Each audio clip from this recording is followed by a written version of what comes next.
விசிக தலைவர் திருமாவளவன் பேச்சு சர்ச்சையாக இருக்குது. முன்னாள் முதலமைச்சர் எம்ஜிஆர் வந்து பார்ப்பனையோட ஆதிக்கத்தை செயல்படுத்தினார். அவரோட சாதகமாக செயல்பட்டார்.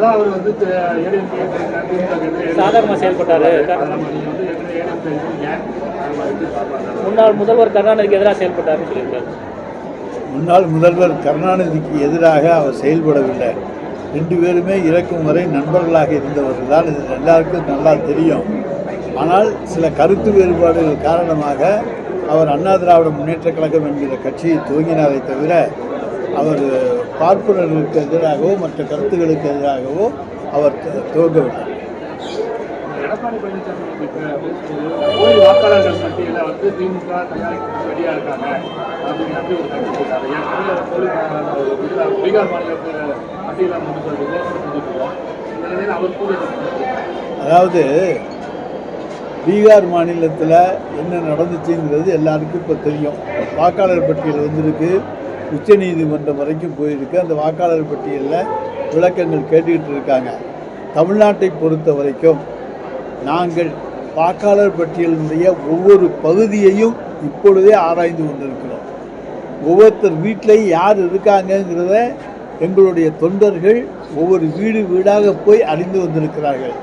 எனவே இங்கே புதுசாக யாரையும் கொண்டு வந்து புகுத்துனா உடனே நாங்கள் தூக்கி கொண்டு வந்து நெருங்கிடுவோம். இவருக்கு இந்த வீட்டுக்கு சம்பந்தம் இல்லை, போன மாதம் நாங்கள் இந்த வீட்டுக்கு சென்றோம், இவர் இல்லை, இந்த மாதம் வேண்டுமென்றே வந்து புதிதாக சேர்ந்திருக்கிறார் என்பதை கொண்டு வந்து நிறுத்தக்கூடிய சக்தி இன்றைக்கு திராவிட முன்னேற்ற கழகத்தினுடைய தொண்டனுக்கு உண்டு. இங்கே இருக்கக்கூடிய ஒவ்வொரு வாக்காளரையும் நேரிலே சந்தித்திருக்கிற ஒரே இயக்கம் திராவிட முன்னேற்ற கழகம். இப்போ கட்சிக்கு வந்து பதவி கொடுத்துருக்கீங்கன்னு சொல்கிறாங்க. இப்போ அன்வர் ராஜாவுக்கு வந்து இலக்கிய பொறுப்பு கொடுத்துருக்காங்க. புதுசாக அதிமுகவில் வந்தவங்களுக்கு உடனே பதவி கொடுக்குறாங்க அப்படிங்கிற சார், அவர் அண்ணா திராவிட முன்னேற்ற கழகத்தில் ஒரு பொறுப்பில் இருந்து வருகிறார். ஒரு நாடாளுமன்றத்தினுடைய முன்னாள் உறுப்பினராக இருந்து வருகிறார்.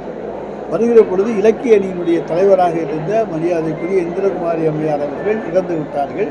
அந்த இடம் காலியாக இருக்கிறது. அப்பொழுது அந்த இடத்துக்கு யாரை நியமிக்க வேண்டும் என்கின்ற அந்த அதிகாரம் எங்களுடைய கட்சியினுடைய தலைவருக்குத்தான் உண்டு. எனவே புதுசாக திராவிட முன்னேற்ற கழகத்தில் வந்து சேர்ந்தவுடன் அவன் திமுக காரன். அதில் புதுசு பழசு அதிமுகலேருந்து வந்தவங்க, இல்லை காங்கிரஸ்லேருந்து வந்தவங்க, வேறு கட்சியிலேருந்து வந்தவங்கன்னு ஏன் நீங்கள் பிரிவுபடுத்தி பார்க்கிறீர்கள்? நாங்கள் எல்லோரும் தலைவர் கலைஞருடைய தொண்டர்கள், தளபதியினுடைய தொண்டர்கள், நாங்கள் உதயநிதியினுடைய தொண்டர்கள். ராகுல் காந்தி வந்து அந்த வாக்காளர் பட்டியலில் ஆளுங்கட்சிக்கு எதிராக வந்து குற்றச்சாட்டு முன்வைத்ததுக்கு பிறகு எடப்பாடி பழனிசாமி வந்து அவரும் வந்து தமிழ்நாட்டில் இது போல செயல்படுறதுக்கு குற்றச்சாட்டு வைக்கிறது அப்படின்னு பார்க்குறேன். அதாவது வாக்காளர் பட்டியல் இப்பொழுது கையில் இருக்கிறது. கையில் இருக்கிற பட்டியலை நாங்கள் சரிபார்த்து யார் யார் இறந்த வாக்காளர்கள், யார் யார் வெளிநாட்டுக்கு சென்றிருக்கிற வாக்காளர்கள், யார் யார் போலியான வாக்காளர்கள் என்கின்ற குறிப்புகளை எடுத்துக்கொண்டிருக்கிறோம். அதை வாக்காளர் பட்டியல் திருத்தம் வருகின்ற பொழுது தேர்தல் ஆணையத்தினரை சமர்ப்பிப்போம். அப்பொழுது நிச்சயமாக தமிழ்நாட்டிலே ஒரு போலி வாக்காளரும் இல்லாத அளவுக்கு பார்த்துக்கொள்வதற்கு திமுக முயற்சிக்கும். அதை மீறி வெளி வாக்காளர்களை அங்கே இருக்கக்கூடிய தேர்தல் ஆணையம், ஏன்னா இன்றைக்கு வந்து ஒரு கூட்டணியில் வந்து பாரதிய ஜனதாவினுடைய முக்கியமான கூட்டணி முதல் கட்சி தேர்தல் ஆணையம் தான். அதுக்கப்புறம் தான் அதிமுக மற்ற கட்சிகள் தான். எனவே அவருடைய முதல் கூட்டணி கட்சியான தேர்தல் ஆணையம் அங்கே தவறுகள் செய்தால் உச்ச நீதிமன்றத்துக்கு சென்று அதற்காக போராடக்கூடிய சக்தி திராவிட முன்னேற்ற கழகத்துக்கு உண்டு. உண்மைகளை எடுத்து வைத்து அங்கே இருக்கக்கூடிய உண்மையான வாக்காளர் பட்டியலை வைத்துத்தான் நாங்கள் தேர்தல் நடத்துவோம். தமிழ்நாட்டில் கஞ்சா சாராயம் அதிகரிச்சிருக்கு, அது ஒழியம்னு சொல்லி நேற்று ராமதாஸ் தீர்மானம் போட்டிருக்காரு பாமக.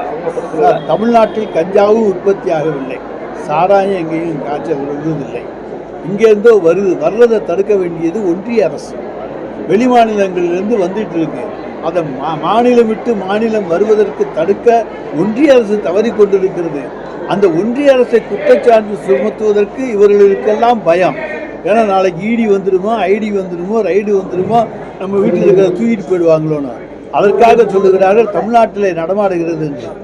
நாங்கள் சொல்லுகிறோம், இங்கே எங்களை பொறுத்த வரைக்கும் எங்களுடைய கவனத்துக்கு வருகின்ற பொழுது அத்தனையும் தடுத்து நிறுத்தி பறிமுதல் செய்து அவர்கள் மீது வழக்கு பதிந்து அவர்கள் மீது உரிய நடவடிக்கையை மாண்புமிகு தமிழ்நாடு முதலமைச்சருடைய காவல்துறை செய்து கொண்டிருக்கிறது. சார், மணல் எப்போ சார் அனுமதி கொடுக்க போகிறாங்க? மணல் தட்டுப்பாடு கட்டுமான பணிகள் பாதிக்குதுன்னு சொல்கிறாங்க. மணலுக்காக உயர்நீதிமன்றத்தில் இன்னும் ஒன்று ரெண்டு இது அனுமதிகள் தர வேண்டி இருக்கிறது.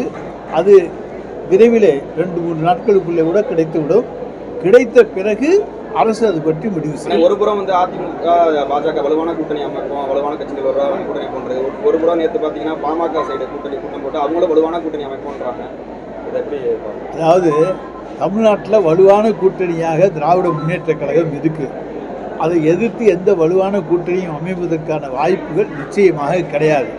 எனவே பேருக்காக தங்களிடம் இருக்கக்கூடிய 1-2 பேரும் தங்களை விட்டு போய்விடக்கூடாது என்பதற்காக நாங்கள் வலுவான கூட்டணி அமைப்போம் என்கின்ற ஒரு கதையை விட்டு கொண்டிருக்கிறார்கள். அது கதை தான், கப்சா கதை. திமுக அரசை கண்டிச்சு 13ஆம் தேதி எடப்பாடி பழனிசாமி அதிமுக சார்பில் சிவகங்கையில் போராட்டம் பண்ணுறாங்க. அந்த 3 கொலையை கண்டிச்சு அதை எப்படி பார்க்குறீங்க? எந்தது? சிவகங்கையில் நடந்த 3 கொலையை கண்டிச்சு, நாட்டாமங்கலத்தில் நடந்த 3 கொலையை கண்டிச்சு அதிமுக ஆர்ப்பாட்டம் நடத்துகிறாங்க 13ஆம் தேதி. அதுக்கு அதிமுகவுக்கு உரிமையே கிடையாது. உரியவர்களை நாங்கள் கண்டுபிடித்திருக்கிறோம். கொலைகள்லாம் ஆட்சியாளர்களுக்கு தெரிஞ்சு சுட்டுக் கொல்லப்பட்ட சம்பவங்கள் உண்டு. சொன்னால் திருப்பி நீங்கள் தூத்துக்குடியை சொல்கிறீங்க, சாத்தான்குளத்தை சொல்கிறீங்கன்னு அவருக்கு கோபம் வரும். அந்த மாதிரி சம்பவங்கள் எங்கள் ஆட்சியில் இல்லை. அதை தான் நாங்கள் சொல்ல முடியும். சார், தூத்துக்குடி சம்பவம், சாத்தாங்குளம் சம்பவம் கேஸ் இருக்குது. தூத்துக்குடி சம்பவத்தில் நம்ம அறிக்கை ராஜா ஜெகதீசன் தலைமையில் அறிக்கை தாக்கல் பண்ணிட்டாங்க. இதுவே இன்னும் தமிழக அரசு 4 நாட்கள் காலம் ஆகியும் இதையே நடவடிக்கை எடுக்கல. அதாவது இவரோட ஜெயலலிதா மரப்பு இறப்பு அறிக்கை நம்ம தாக்கல் பண்ணிட்டாங்க. ஏன் இது வரைக்கும் நம்ம எந்த விதமான நடவடிக்கை அதை எடுக்கல? அதாவது நீதியரசர் அருணா ஜெகதீசன் அறிக்கையின் அடிப்படையில் உயர் நீதிமன்றத்துடைய வழிகாட்டுதலில் அதற்கான அதிகாரிகளுக்கு என்னென்ன தண்டனை கொடுக்க வேண்டும், என்னென்ன நடவடிக்கை எடுக்க வேண்டும் என்பதற்காக அதற்காக அவர்களை எல்லாம் விசாரித்து அவர்களுக்கு அழைப்பாணை கொடுக்கப்பட்டு இன்னென்ன குற்றச்சாட்டுகள் உங்கள் மீது சுமத்தப்பட்டிருக்கின்றன என்கின்ற விவரங்கள் சொல்லப்பட்டது. அதற்கான நடவடிக்கைகள் தொடர்ந்து நடந்து கொண்டிருக்கிறதே தவிர மூடி மறைக்கப்படவில்லை.